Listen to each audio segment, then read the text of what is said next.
क्या लड़की पैदा होना कोई गुनाह है? अब देखते हैं पार्ट 2। मैं बेहोश हो गई थी, मुझे हॉस्पिटल लाया गया। अब आगे डॉक्टरों ने मुझे बताया कि मेरी बेटी हुई है। मैं यह सुनकर खुशी से आनंदित हो उठी। मैंने देखा मेरी खुशी में शामिल होने के लिए ना ही मेरे पति मेरे साथ है और ना ही मेरी सासू माँ, ना ही कोई मुझसे मिलने आया और ना ही मेरी बेटी से। मैं जब घर पहुंची तो मैंने देखा कि घर का सारा सामान बिखरा पड़ा है।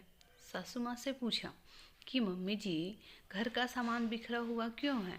तो उन्होंने कहा, काम वाली को हमने बंद करा दिया है, अब घर का सारा काम तुम करोगी। मैंने कहा, ठीक है मम्मी जी।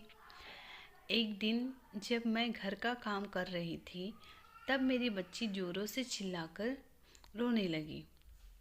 शायद उसको भूख लगी थी। तब उसको कोई चुप कराने के लिए भी नहीं आया। फिर मैं घर का काम छोड़ उसको दूध पिलाने लगी तो मेरी सासू माँ मुझे खरी खोटी सुनाने लगी। कहने लगी कि घर का सारा काम कौन करेगा।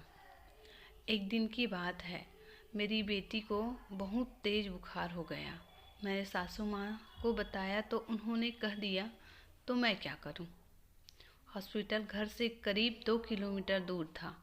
फिर मैंने अपने पति को कॉल किया, वह ऑफिस गए हुए थे। तब उन्होंने भी कह दिया, मुझे ऑफिस में बहुत काम है, मैं नहीं आ सकता। फिर मैंने निर्णय लिया कि मैं खुद अपनी बच्ची को हॉस्पिटल लेकर जाऊंगी। मेरे सासू माँ ने कह दिया, जाना है तो हमेशा के लिए चली जा, दोबारा लौटकर मत आना। जब मैं हॉस्पिटल से घर लौटी तब घर का दरवाज़ा बंद था। मैं बहुत चिल्लाई, दरवाज़ा खटखटाई पर किसी ने नहीं खोला।